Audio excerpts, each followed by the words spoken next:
That British Columbians are tired of sending good people to Ottawa to be their voice and instead getting back the voice of the Prime Minister in their communities.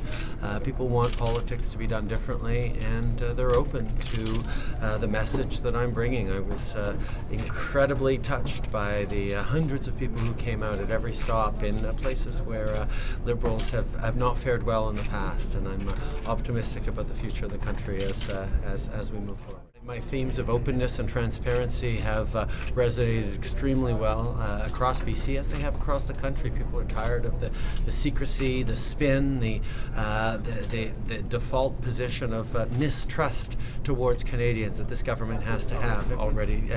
It made commitments towards openness and transparency, whether it be open nominations, whether it be financial disclosure, whether it be, as of this fall, actually putting out online all the expenses of all my MPs and senators, which is something that this government has not committed to and doesn't want to see. The position that I have on legalization of marijuana is one that was adopted by the Liberal Party a year and a half ago at our biennial convention, and it's one that is based on what an awful lot of people have said. First of all, the current approach on drugs is not working, and kids in high schools have easy access to drugs, far too easy access across the country. If we actually control it and regulate it, then we actually have a better way of making sure that anyone who does purchase it in a regulated environment is of age to make that decision, similar to alcohol or cigarettes. It's an easier way to keep it out of the hands of our kids where pot does the most harm.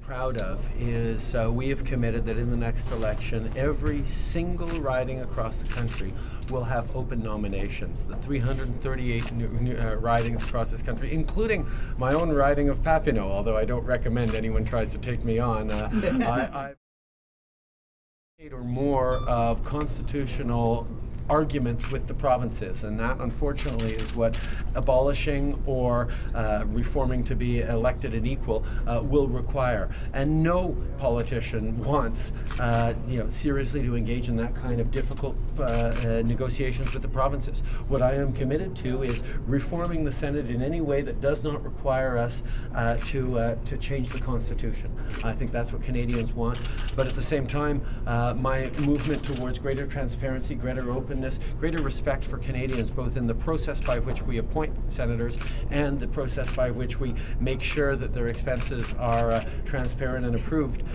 will go a long way towards restoring faith in that institution. We have a government right now that is very proud of talking the talk on immigration, but when it comes to wait times, when it comes to family reunification, when it comes to any of the issues that are actually mattering to people, they're failing. And what we actually see is a government that any time it talks about immigration, it's saying something negative. It's either cracking down on immigration fraud, or cracking down on refugees, or faster deportations, or stiffer rules, and some of them are important. But when every single communication from this government is something negative about immigration, people start to turn away from immigration, and it hardens our hearts as a country, and that's not what has made this country great, and that's not how we're going to continue to prosper through the 21st century. Liberals understand that our new Canadians are nation builders, not just units of production, and that's something that I am committed to reversing in the future.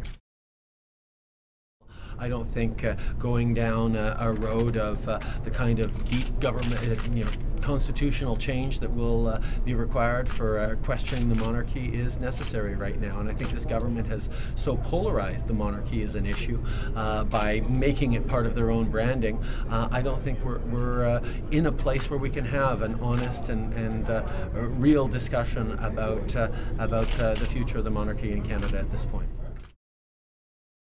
This cabinet shuffle was, all symbolic, and I'm not going to try and second guess Mr. Harper. There's only one minister that has any power in this government, and that's the Prime Minister himself, and he didn't shuffle himself out of a job, so he's going to have to wait till 2015 till we do that ourselves. Well, I think the biggest thing that needs to be undone, even before the election comes, is this sense of cynicism that Canadians have about politics.